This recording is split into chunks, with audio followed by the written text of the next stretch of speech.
2 crew members have been killed in a Houthi missile strike on a cargo ship off southern Yemen, U.S. officials say, the first deaths the group's attacks on merchant vessels have caused. The Barbados-flagged True Confidence had been abandoned and was drifting with a fire on board, managers said. It was hit in the Gulf of Aden at about 9:30 Greenwich Mean Time, they added. The Houthis say their attacks are to support the Palestinians in the war between Israel and Hamas in Gaza.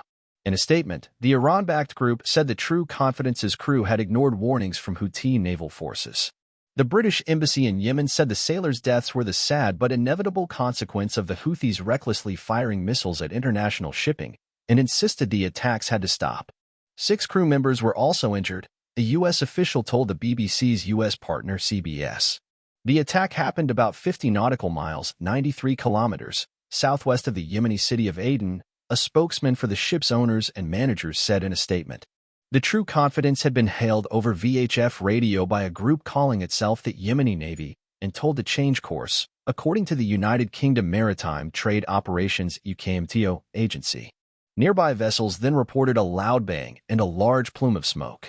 The UKMTO said the True Confidence was hit and suffered damage, and that naval vessels from a U.S.-led international maritime coalition were supporting the ship and its crew. The EU's Maritime Security Center Horn of Africa, MSC CHOE, also said that rescue and salvage operations were underway.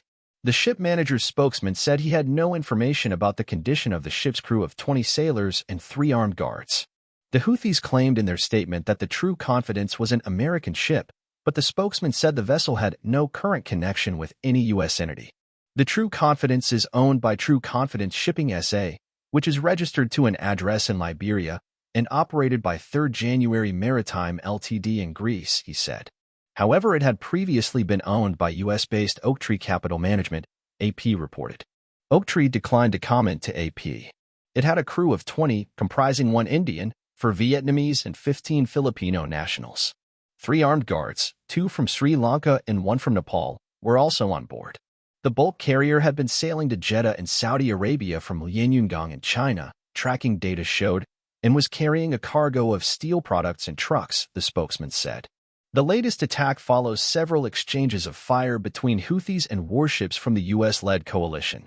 On Tuesday, U.S. forces shot down a ballistic missile and 3 drones launched from Yemen at the destroyer USS Carney, followed by 3 anti-ship missiles and 3 sea drones. Meanwhile, on Monday, the Indian Navy helped put out a fire on board the container ship MSC Sky 2, which its operator said had been hit by a missile that caused a small fire and no injuries. On Sunday, a Belize-flagged cargo ship, Ruby Mar, sank in the Red Sea 2 weeks after hit by missiles fired by Houthis. It was the first ship to have been sunk since the Houthi attacks began in November. The Ruby Mar was near the Bab al-Mandab Strait, which connects the Gulf of Aden with the Red Sea, when it was attacked. The crew was rescued and the vessel began slowly taking on water. It was carrying a cargo of 21 tons of ammonium nitrate fertilizer, which the U.S. military said presented an environmental risk in the Red Sea. U.S. and British forces have responded to the drone and missile attacks on merchant vessels passing through the Red Sea and the Gulf of Aden by striking Houthi weapons and infrastructure in western Yemen since mid-January. But so far the Houthis have not been deterred.